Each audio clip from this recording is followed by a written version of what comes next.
Hello, this is Ed Tyson from MMA Collector. Every week I will bring in a new piece of memorabilia for my personal collection and even bring in a few collector friends with some of theirs. Our goal is to raise awareness of MMA memorabilia collecting and discuss the historical people and fights that made this sport what it is today. Join me now while we take a stroll down memorabilia lane. Today on MMA Collector, we're going to look back at UFC 45 Revolution, which marked the 10th year anniversary of the UFC on November 21st, 2003. And we're going to look at this little set of poker chips that they gave out in commemoration of that event. Now check that out, huh? Now, what do they got? They got pictures of each of old UFC stars, right? I remember some of these, right? These are classic guys. Who's on there? Read off? Well, there's 10 in total. It's Dan Severn, Pat Miletich, Oleg Tiktarov, Marco Huez, Ken Shamrock, Hoist Gracie, Don Fry, Randy Couture, Tank Abbott, and Mark Coleman. Them were the big names, especially around that time. So where was it, UFC 45? Was that in Vegas? No, it wasn't in Vegas. It was actually at the Mohegan Sun in Connecticut. Oh, look at that. So how does this work? If I took those chips to the casino, are they worth $5 each, or or are they just commemorative, or is there any These are just actually commemorative. They don't have a number value on them. I got you. And how these came about were during UFC 45 on the UFC website, they wanted viewers to get on there and list who their top 10 favorite UFC fighters were of all time.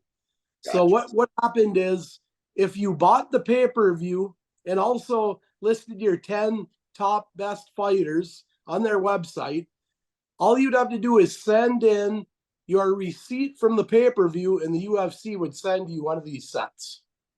And these are right in the package that they came in. Most of them that I have a few sets like this. They're all in these little packages. And most of the time, nobody's ever even taken them out of these packages. So I don't know how many. The pay-per-view, I don't know how many buys there were on it, but I imagine there's a few of these out there. But, who knows? A lot of people probably broke these up, and didn't keep them together. So, they're pretty interesting little sets. Well, I can supplement you with some news that is very, very interesting. And it's interesting that every one of them is out there equates to a labor of love. Somebody paying for the pay-per-view, which, can be controversial throughout history, and also filling out a survey and stuff. The Wikipedia site, which is sometimes not accurate, but Wikipedia reports UFC 45, this is the dark ages, the buy rate was 40,000 pay-per-view buys. Wow. That was pretty low numbers.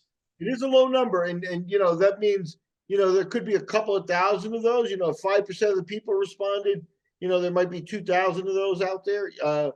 But still a pretty rare piece, or an interesting piece, because it's a once-in-a-lifetime thing. If you didn't do it, you just didn't get it. Now they're out there dwindling. Some are lost, some get separated, et cetera, et cetera. I know the UFC has had other corroborations with casinos, and I think actually had chips that you can cash at certain casinos.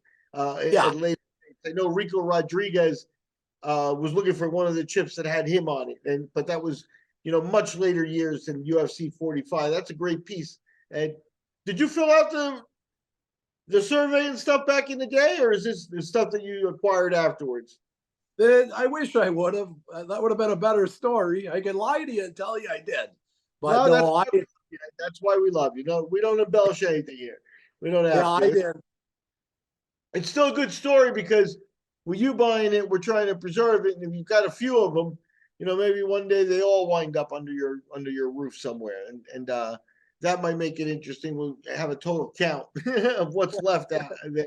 Because those things are going on 20-something years now, 20 years old, or in thereabouts.